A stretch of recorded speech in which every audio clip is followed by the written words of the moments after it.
ಈ ಜಗತ್ತಿನಲ್ಲಿ ಪ್ರತಿಯೊಂದು ಕಥೆಯೂ ಒಂದು ಪಾಠವನ್ನು ಹೇಳುತ್ತದೆ. ಕೆಲವು ಕಥೆಗಳು ಭಯ ಹುಟ್ಟಿಸುತ್ತವೆ, ಕೆಲವು ಜೀವನವನ್ನು ಬದಲಿಸುತ್ತವೆ. ಇಲ್ಲಿ ಮಾತಾಡೋದು ಕೇವಲ ಕಥೆಗಳಲ್ಲ, ಇಲ್ಲಿ ಮಾತಾಡೋದು ನಿಮ್ಮ ಮನಸ್ಸು. ಸ್ವಾಗತ ಜಗದೀಶ್ ಎಐ ಟೇಲ್ಸ್ಗೆ. ಇಲ್ಲಿ ಪ್ರತಿಯೊಂದು ಕಥೆಯೂ ಒಂದು ಅನುಭವ. ಅಂತ್ಯವಿಲ್ಲದ ಜಪ. ಕರ್ನಾಟಕದ ಗಡಿಯ ಬಳಿ ಇರುವ ಒಂದು ಸಣ್ಣ ಹಳ್ಳಿಯಿತ್ತು, ಅರಳಿಕಟ್ಟೆ. ಆ ಹಳ್ಳಿಯ ಜನರು ಸೂರ್ಯಾಸ್ತದ ನಂತರ ಒಂದು ಹೆಸರನ್ನೂ ಉಚ್ಚರಿಸಲಿಲ್ಲ. ಅದು ವೈದ್ಯನಾಥ.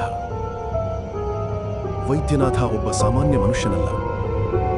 ಅವನು ಕಪ್ಪು ಮಾಂತ್ರಿಕ ತಜ್ಞ. ಸ್ಮಶಾನದಲ್ಲಿ ವಾಸ, ಮಣ್ಣಿನ ವಾಸನೆ ಬರುವ ಹಳೆಯ ಮನೆ, ಗೋಡೆಯ ಮೇಲೆ ಅಂಟಿಸಿದ ಎಲುಬುಗಳು, ತಲೆಕೆಳಗಾದ ದೇವರ ಚಿತ್ರಗಳು, ಇವುಗಳೆಲ್ಲ ಅವನ ಗುರುತು. ಒಂದು ದಿನ ಶೇಖರ್ ಎಂಬ ಯುವಕ ತನ್ನ ಹೆಂಡತಿ ಮಾಲಿನಿಯನ್ನು ಕರೆದುಕೊಂಡು ವೈದ್ಯನಾಥನ ಬಳಿಗೆ ಬಂದ. ಅವಳ ಮೇಲೆ ಏನೋ ಶಕ್ತಿ ಹಿಡಿದಿದೆ ಎಂದು ಕಣ್ಣು ನೀರಿನಿಂದ ಕೇಳಿದ. ವೈದ್ಯನಾಥ ನಗುಸುತ್ತಾ ಹೇಳಿದ, ಇದು ಭೂತವಲ್ಲ, ಇದಕ್ಕಿಂತ ಕೆಟ್ಟದ್ದು. ಅವನು ರಾತ್ರಿ ಮಧ್ಯರಾತ್ರಿಗೆ ಪೂಜೆಯನ್ನು ಆರಂಭಿಸಿದ. ಸ್ಮಶಾನದ ಮಧ್ಯೆ 5 ದೀಪಗಳು, ಕೆಂಪು ನೂಲು, ಮಾನವ ಕಪ್ಪಳ. ಮಾಲಿನಿಯ ಕಣ್ಣುಗಳು ಹಠಾತ್ ಕಪ್ಪಾಗಿದವು. ಅವಳ ಧ್ವನಿ ಬದಲಾಗಿದೆ. ನನ್ನನ್ನು ಕರೆದವನು ನೀನೇನಾ?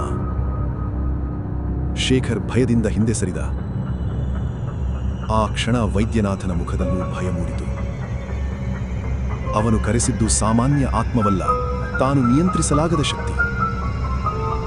ಆತ್ಮ ವೈದ್ಯನಾಥನ ಮೇಲೆ ಹಾರಿ, ನೀನು ನನ್ನನ್ನು ಬಳಸಿಕೊಂಡೆ, ಈಗ ನಿನ್ನದೇ ದೇಹ ನನ್ನದು.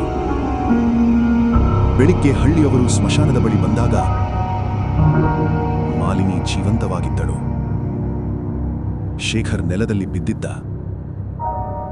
ಮತ್ತು ವೈದ್ಯನಾಥ, ಅವನ ದೇಹ ನಿಂತಿತ್ತು, ಆದರೆ ಕಣ್ಣುಗಳು ಮಿನುಗುತ್ತಿದ್ದವು.